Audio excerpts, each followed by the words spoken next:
ప్రధాన కారణాంకాల ద్వారా గరిష్ట సామాన్య భాజకం గాసాభా ప్రధాన కారణాంక పద్ధతి. పిల్లలు, మనం గరిష్ట సామాన్య భాజకము గాసాభా అంటే ఏమిటో తెలుసుకున్నాం. 2 లేదా అంతకంటే ఎక్కువ సంఖ్యల గసాభా కనుక్కోవడం కూడా నేర్చుకున్నాం. ఈరోజు మనం ప్రధాన కారణాంక పద్ధతి ద్వారా 2 సంఖ్యల గసాభా ఏ విధంగా కనుక్కోవాలో నేర్చుకుందాం. ఇప్పటి వరకు మనకి గసాభా అంటే 2 కానీ అంతకంటే ఎక్కువ సంఖ్యలని నిశ్శేషముగా భాగించు సంఖ్యను ఆ ఇచ్చిన సంఖ్యల గసాభా అంటారు అని మనకి తెలుసు.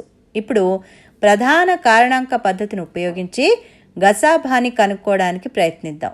ఆ విధానం చూద్దాం. 45 మరియు 60ల యొక్క గసాభాను ప్రధాన కారణాంక పద్ధతిలో కనుక్కుందాం. మొదట 45 తీసుకుందాం. ఇది ఒక బేసి సంఖ్య మరియు 3చే భాగించబడుతుంది. 45 divided by 3 is equal to 15. 3 ఒకట్లు 3 మరియు 3 ఐదులు 15. ఇప్పుడు 15 divided by 3 is equal to 5. 3 ఐదులు 15 మరియు చివరిగా 5 ఒకట్లు 5. 5 ఒక ప్రధాన సంఖ్య. అది 1 మరియు అదే సంఖ్యచే మాత్రమే భాగించబడుతుంది. కాబట్టి 45 యొక్క ప్రధాన కారణాంకాలు 3 × 3 × 5 అవుతుంది. ఇప్పుడు 60 యొక్క ప్రధాన కారణాంకాలు కనుక్కోవడానికి ప్రయత్నిద్దాం. 60 ఒక సరి సంఖ్య కనుక అది కనిష్ట ప్రధానాంకం. కనిష్ట ప్రధానాంకమైన 2చే భాగించబడుతుంది. 60 divided by 2 is equal to 30. 2 3 6 మరియు 2 0 0. ఇప్పుడు 30 divided by 2 is equal to 15. 2 ఒకట్లు 2 మరియు 2 ఐదులు 10. 15 ఒక బేసి సంఖ్య మరియు అది 3చే భాగించబడుతుంది. దీన్ని ఈ విధంగా భాగిద్దాం. 15 divided by 3 is equal to 5.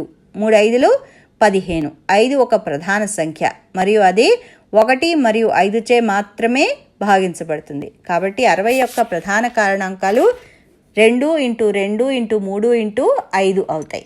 ఈ విధంగా 45 మరియు 60ల ప్రధాన కారణాంకాలు కనుక్కున్నాం. 45 is equal to 3 × 3 × 5. 60 is equal to 2 × 2 × 3 × 5. ఇక్కడ ఉమ్మడి కారణాంకాలు ఏవి? జాగ్రత్తగా చూడండి. గీత గీసిన సంఖ్యలు 3 మరియు 5. మనకిచ్చిన సంఖ్యలు 45, 60. సో 45, 60ల ఉమ్మడి కారణాంకాలు 3 మరియు 5. గసాభా కనుక్కోవడానికి మనం ఈ ఉమ్మడి కారణాంకాల్ని గుణించాలి. ఈ విధానంలో ఇచ్చిన సంఖ్యల యొక్క ప్రధాన కారణాంకాల్లో ఉమ్మడిగా ఉన్న సంఖ్యలను తీసుకుని వాటిని గుణించడం ద్వారా గసాభా కనుక్కుంటాం. కాబట్టి 45, 60ల గసాభా 3 × 5 15 అవుతుంది.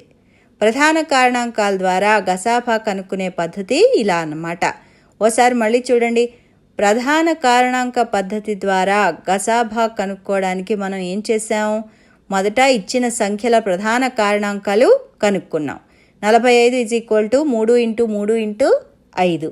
60 ఈజ్ ఈక్వల్ టు 2 × 2 × 3 × 5. తర్వాత వాటిలో ఉమ్మడి కారణాంకాలు కనుక్కున్నాం. 3 మరియు 5.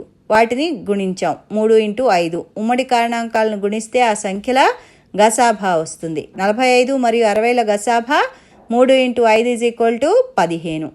ఇప్పుడు ప్రధాన కారణాంక పద్ధతి ద్వారా గసాభా కనుక్కోవడం మీరు నేర్చుకున్నట్టే కదా.